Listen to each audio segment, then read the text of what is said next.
Yeah, it's Yeah. super fun. For a few weeks anyways. Yeah. Right. Alright. So in just reviewing this, I just have two things that I saw. I don't know what you guys, I just made notes for,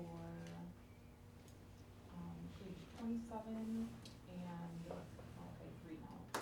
Is this page, excuse me, is this page 27 of the document or as we're scrolling? In the document, Okay. that was on the bottom. Okay, So if you guys have ones that are before that, we can do those first. doesn't matter, I think. So my first one on page 27 was under the health section. In the red, I think, maybe I'm reading this wrong, but I think it should say in the middle school office, and it just says in the middle office. Within the, yes, middle school, yeah, Okay. sorry, that was an omission. Nope, no problem. Yep, definitely edit that. Okay. And then for under technology on page 37, I felt like, oh yeah, oh wait, this was the comma one that I saw, this wasn't part of your edits, but I thought maybe just adding a comma after the district provides an iPad to all students at no cost, comma, including. Could be different. Actually, the page numbers that I wrote down were directly from the bottom of the thing, so.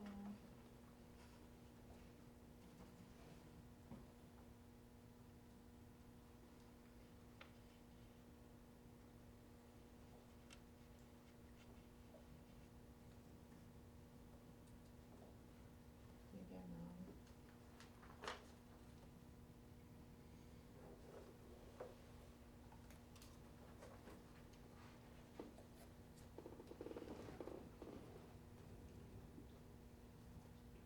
Yeah, right here, okay, the district provides an iPad to all students at no cost.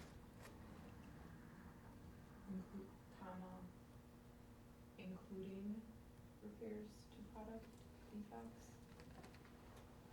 That was just, so, 37. it's the last First complete sentence paragraph. There's a section. before device. Is this the last line? no cost. I was wondering if there should be. Yes, a comma right okay. At no cost, comma, gotcha. And then I just, and I don't know if this next one is actually anything or not, it just sounded kind of weird when I was like reading it to myself. And it was on page 38 for, where you added in, add 50 damaged or missing keyboard case. I didn't know if maybe you wanted to do like add $50 for damaged or, I think it's kind of. Just the word for. Yeah, just, it sounded weird when I read it at first, so. Sure, I got you. Okay, that was all that I had on that.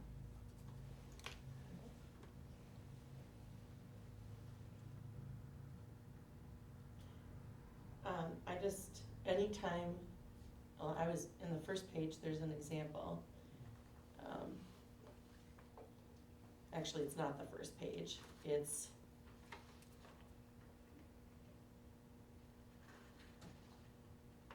it's page 7 as you're scrolling down, but page 3 of the handbook, under technology. Just a little district issued, so there should be a hyphen. Got it. Anytime you see district issued, a 2-word Sure. modifier. And then that probably should be a lowercase I then, I'm guessing with that. No, It's well, capital. it's in a title, so it's good, Got it. capital. So that was on page 3, I'm sorry, was that in another place too? Well, anytime student issued is used, District. oh, excuse me, Okay. district issued, yeah. And because this isn't a title, then it should be capitalized, but throughout, if it's not, then, if it's not a title, then it wouldn't be.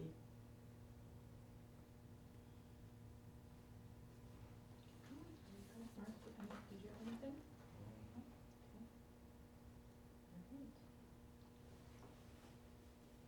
Hopefully that was enough for That's it. I will comb through that. I had a question, Yeah. about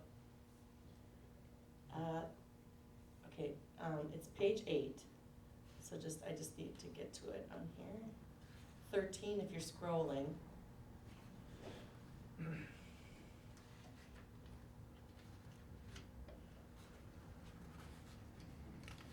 About the third offense. So second offense, the teacher records a T and issues a lunch detention.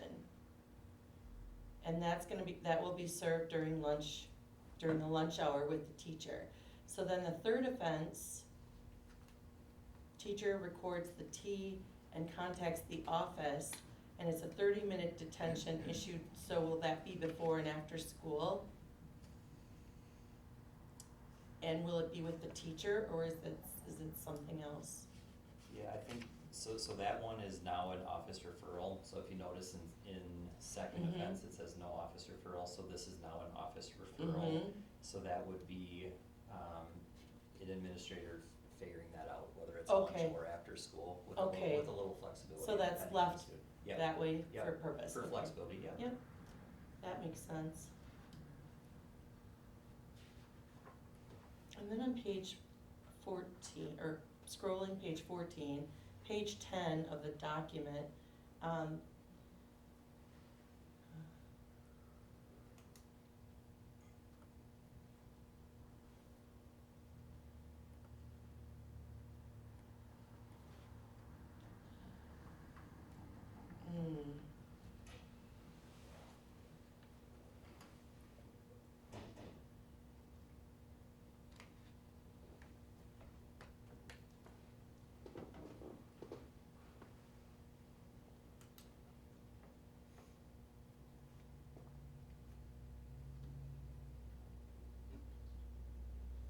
It's school related, now I can't find it, school related.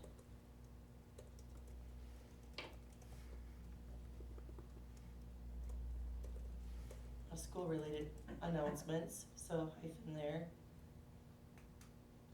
Did you get that? The Under This is page announcements. 14. First two words under announcements. 10. Oh, sorry. 14 is scrolling, I think. Right here. Oh, sure. Hyphen, got it. Mm-hmm.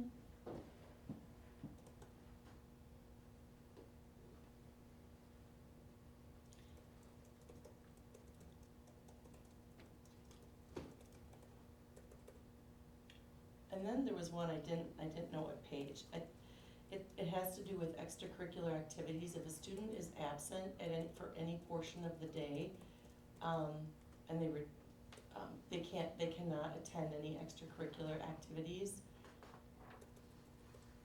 But if they contact you, I believe, so there may be extenuating circumstances there then. Absolutely, yeah. Okay. Ortho appointment, you know. Yeah, yep, so all- it wouldn't all do kinds of- anything, Right. it's nothing preventable by them, they just have to have it, but they okay. Yeah, Just wanted clarification there, thank you. Yeah, I believe that was an unexcused, I don't know exactly what page it is, but that's, yeah, the implication is the unexcused portion of the day. Yeah, it was under, I found it, it's under absences and then, extracurricular events. May not attend that night's extracurricular activities without administrative permission, but that would be, That's the implication. yeah, okay, thank you. Yeah. Okay. Is there anything else? No? All right, I think we're good. All right, thank you. Thank you. Thank you. Thanks.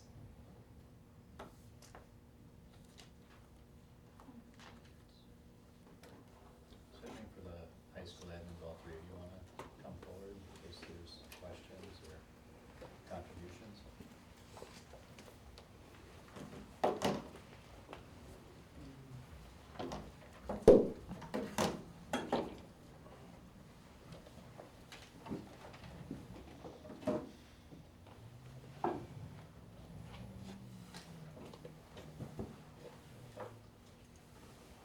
Do you guys have anything? No. I didn't either, so.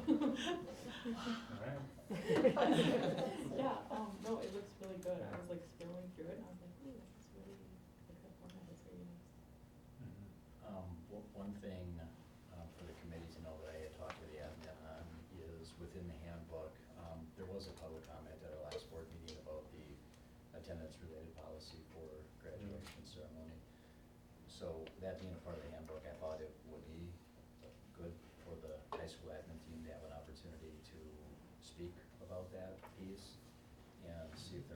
questions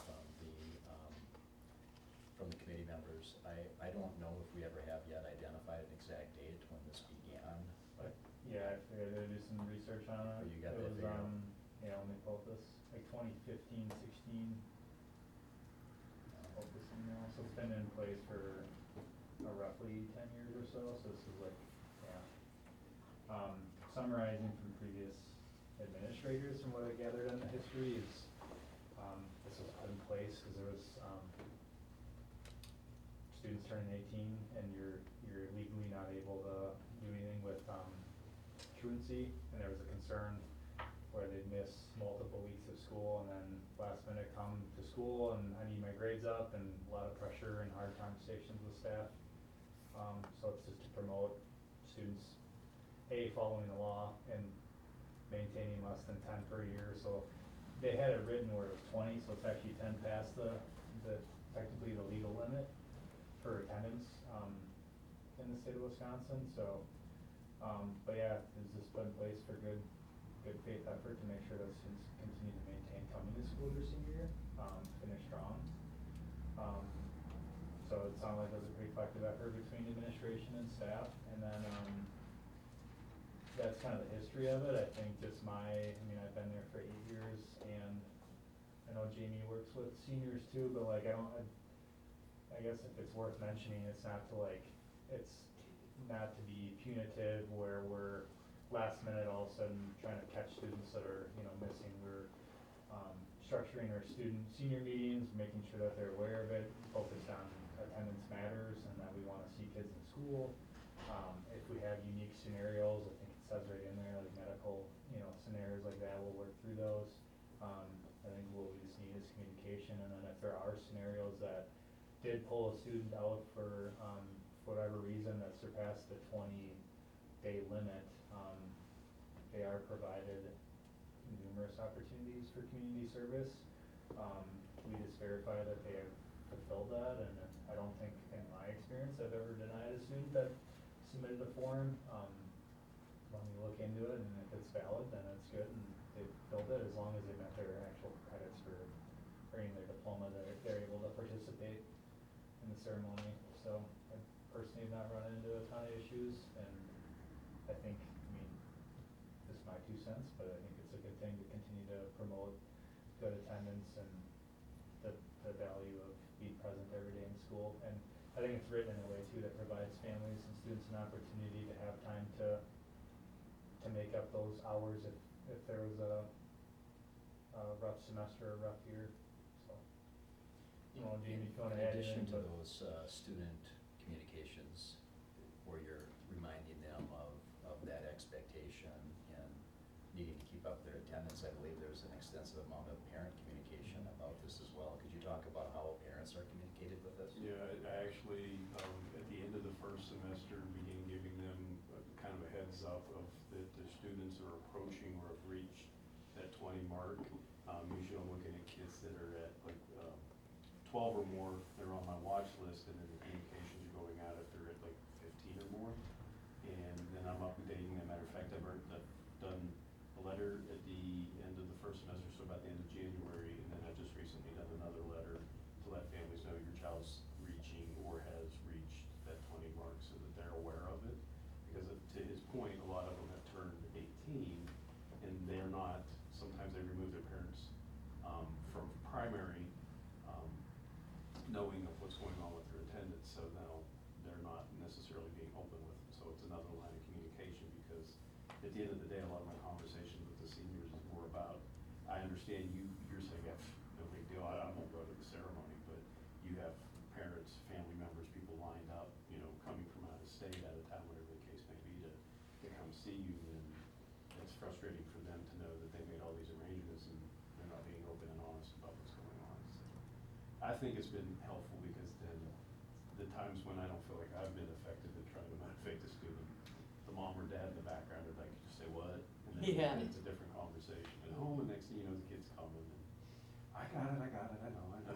So I think it's been a good motivator. To Jax's point, I don't think we've had very many students at all I would consider penalized by this, because they've had ample notice, ample opportunity, and I've been very good about service, if parents ask, sometimes I've reached out trying to help a student locate community service so that they have that opportunity. So it, you know, we don't make it too impossible, they just, they can't do it for compensation, they can't do it with a direct family member, and they can't do it on school time. So we have a lot of kids, you know, I had people call saying, thank you, send me all the seniors you want, this is great, I'm getting all this free help.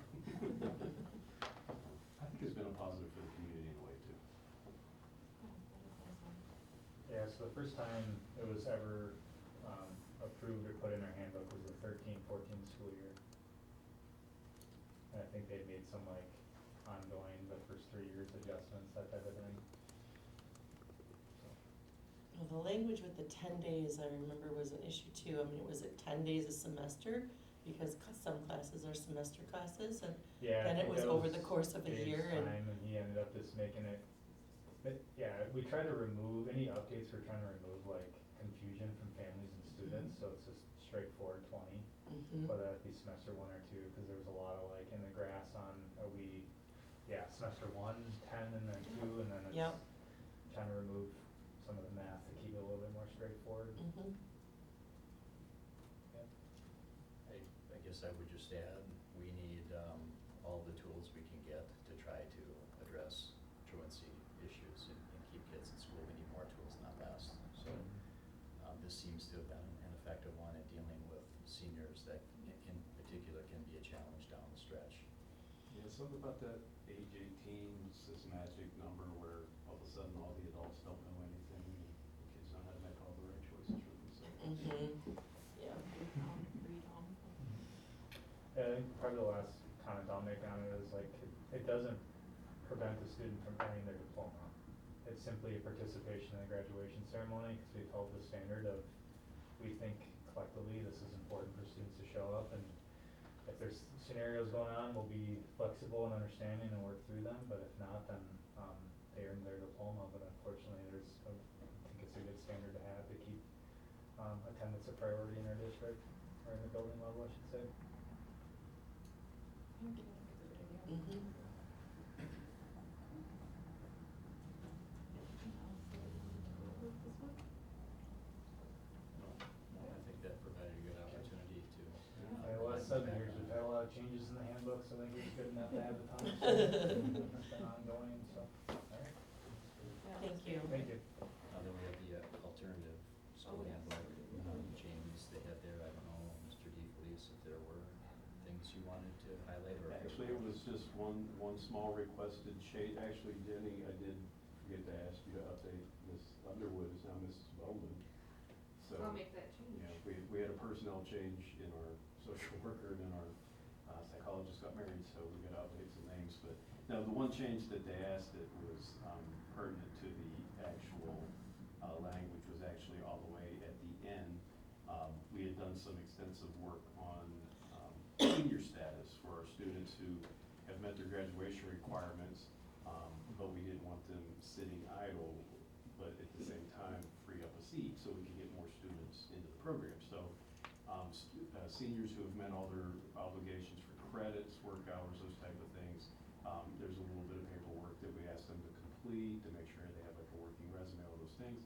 And then what we would like for them to do is if they have their employment pretty well set, maintain their job, and do a check-in status with us so that we know they're still employed, and, you know, we can keep them apprised of progress towards graduation.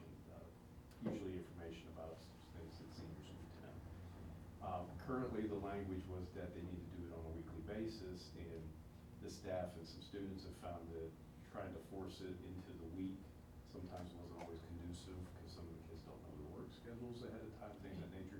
So they just asked, could we loosen it up a little bit and create a periodic check-in, and it would be on something that the student and the staff would collaborate on creating the schedule that they would set.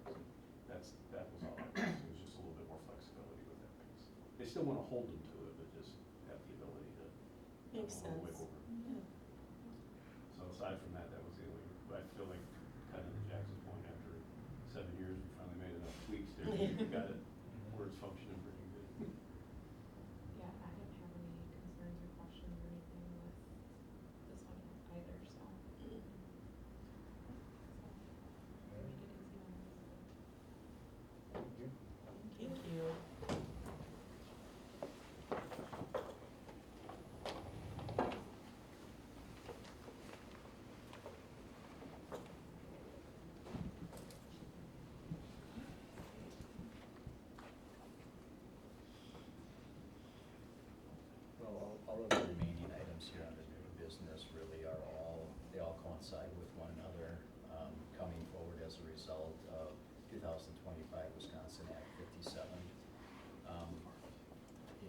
certainly when you look at the amount of color additions, markings, it looks like a lot, but these are all based upon updated state statute that is now in effect with the passage of Act 57.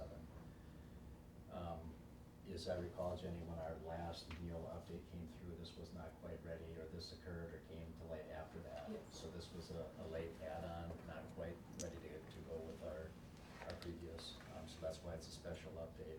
This is already the law, and that's why we're trying to move it through and get the update done right away to have the wording within our policies. Obviously, the E, F, and G are essentially the same. They're the same number of the policy series, just admin versus professional staff versus support staff, but it's the same policy for those three different employment groups. And then there were updates for 8462 that coincide with the changes in the law as well. So again, these are pretty straightforward, requirements based upon. Reading it, I was kind of like, how did we not have this in here before? Yeah, I So- mean, it's good stuff Yeah. anyway, absolutely, yeah. So, and I didn't have any concerns or questions on any of those either. Okay,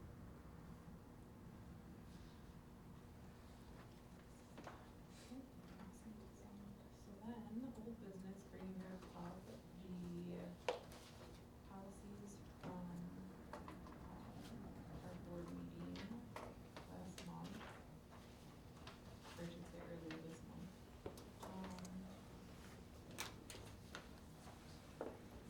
So both of them were for the last paragraph.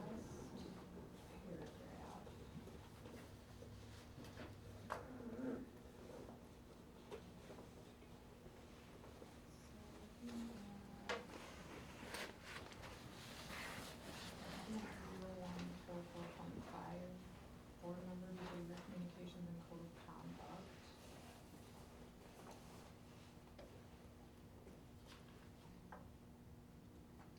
So. I don't know if I have a few thoughts on this, I don't know, unless you. Yep, no, go ahead.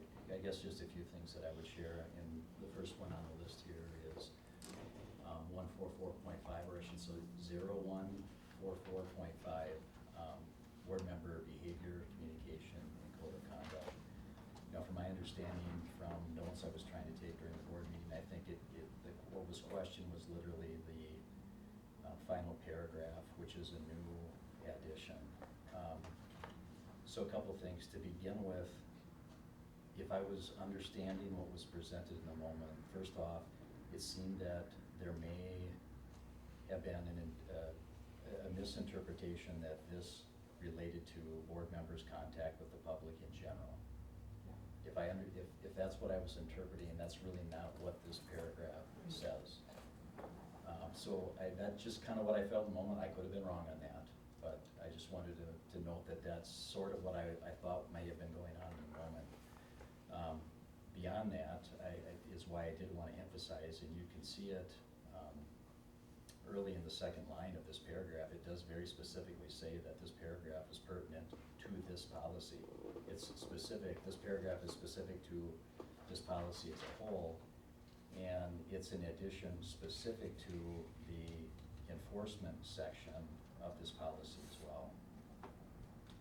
So the circumstances with what this paragraph is detailing, I find to be actually quite important and very necessary to the way that this policy is written, because what this is getting at and what this policy is talking about is, under the enforcement subsection, is that in an event where a complaint has been filed on a board member, the policies outline that it's the board president's responsibility to investigate that complaint. Unless the complaint is about the board president, which then Right. it gets referred to or delegated to the vice president, who serves in the capacity of the president to review that complaint. And does go on to talking about that the board president or vice president would work with legal counsel to handle this complaint. In fact, I guess it'd be the third paragraph under enforcement talks, and I'm going to read it with the edits as though they're accepted and to be taken, and there were no questions about this. So I would presume that this is the direction the policy is going anyway, as it would read as follows. The president shall review the complaint and investigate the matter. The president may contact the district's legal counsel for support in the investigation of the complaint or other matters related to the complaint. Upon completion of the investigation, if the conclusion reached is that the board member violated the policy, the investigator shall brief the board and may recommend action be taken.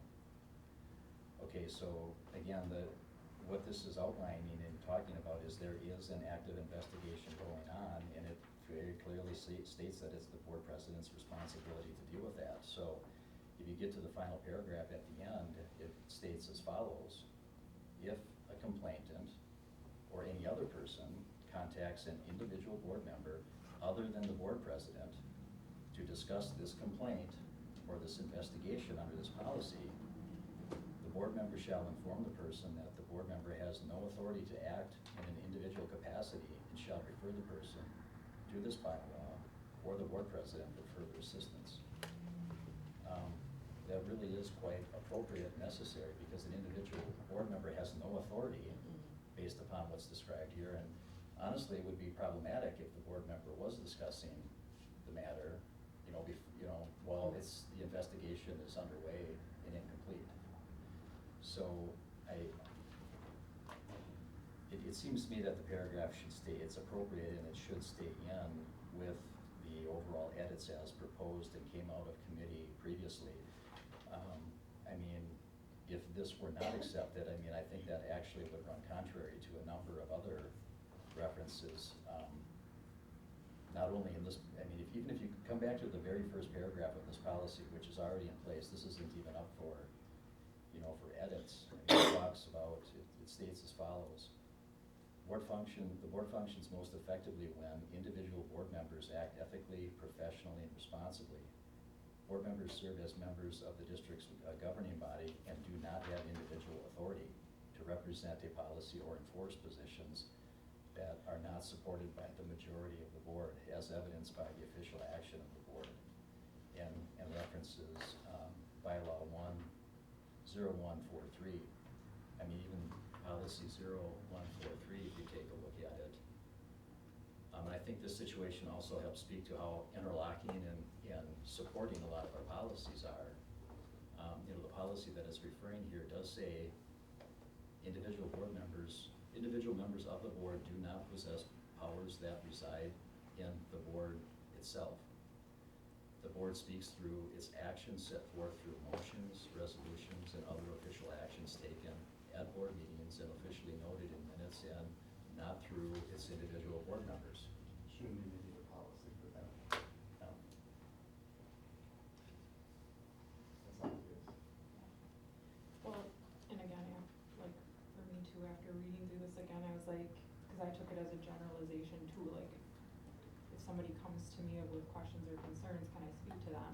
But then, looking at the policy again as a whole, I'm like, okay, that's not where they're going with this. So for this one, yeah, I would say that the addition of that final paragraph is appropriate. I agree. I agree too. Okay. So we'll bring that one back for approval as is. Okay. So then looking at policy 1210. If you want me to start with sharing a few more thoughts, I reviewed this one as well. Different than what I just explained previously. And again, I think it was just the last paragraph that was That was my identified understanding as well. as a recommendation of removing from the update, or essentially not being included when the update went through. To be honest with you, I do tend to see this one being maybe a little bit more general. I'm kind of neutral on this one.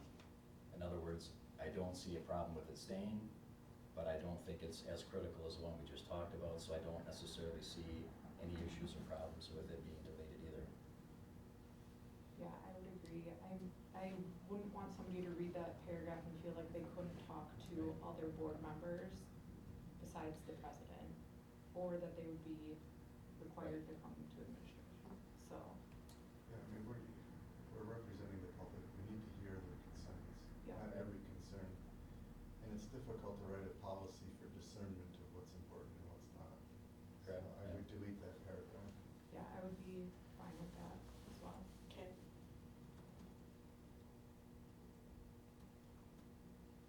general right now. Student parent concerns, what's that? Yeah, I mean, again, unlike the one we just talked about, which was very specific about it being to that policy, this one is not specific. Yeah. I would agree.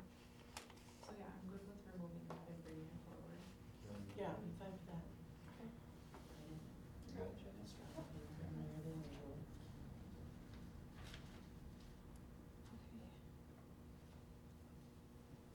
Did you guys have anything else that you wanted to go over? Okay, those were our last items. I don't know if this is my last, I may have one more policy committee meeting, I'm not sure. Yeah, Probably. it registered, I don't know, did you say something there, we thought this was it, but then we were starting to think, what Tara's referring to is, with the board meeting schedule, the way it's setting up right now, our April board committee meeting week is actually the current sitting board, that's the final week of the term. I think the new board term starts the Monday after that, Yes. so, and we've got at least this one set of policies that is up for first reading, and we've got the handbook, so we're gonna need to have a meeting, and we'll Yeah. probably schedule it during that week, so. Right. Okay. Oh, a policy meeting that week? What's that? You're saying policy meeting in the week It's of like- April sixth? No, April It's like 22nd would 22nd. Yeah, like our normal. Regular Oh, committee okay. night, that's regular committee night, And you'll be there. yes. Yes. I thought this was, well, I had it written on my calendar that I had one next month, and then I was like, I don't think I do, and then I scratched it off.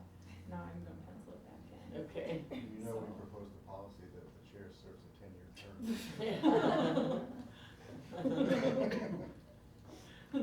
You can work on that after the. Yeah. But with that being said, I did have a couple of things that I just wanted to share with you guys, that, just in reviewing some policies, particularly the conflict of interest one, thought of a few things and saw some other districts that had a little bit more robust policies in that regard. So I printed off, copies for each of you. That I just thought maybe going into when the new board, Thank you. starts, would be potentially things to consider. So I wanted to share those.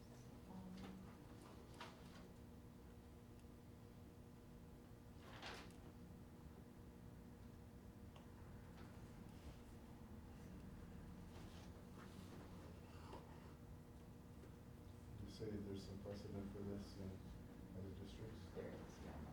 And I can, cite my sources for you too. I just typed that up, not long ago, and I realized I probably should have included the sources, and so I will get those for you as well.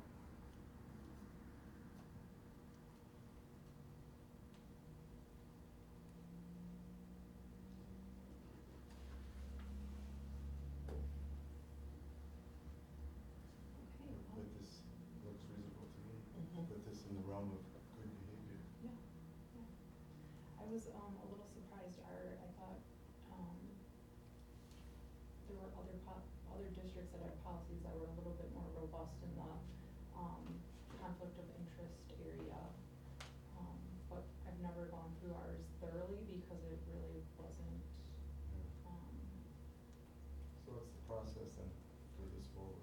Well, it'd be a matter of, I mean, this is under what we're talking about right now, would be agenda referrals, so this is something that could be on the next policy committee meeting. So that would be the week of April 22nd, is that what the Wednesday is? That timing, I think, would be appropriate. Okay. Is there a When does my particular term end? policy number that you're? oh, yeah. After April 22nd. 0144 When they change rules. 44.3. After the 0.3, election, yeah, our okay. rules for. And when am I done? When's my term on this thing? So the new board term begins the fourth Monday of April. Correct. And the way, and it varies from year to year, but the way our meeting schedule falls this year, the committee meeting week is the week before that. So the current board is still in place through that week. So we have committee meetings, we still have the committee structure. It's immediately after that, effective the Monday starts, and we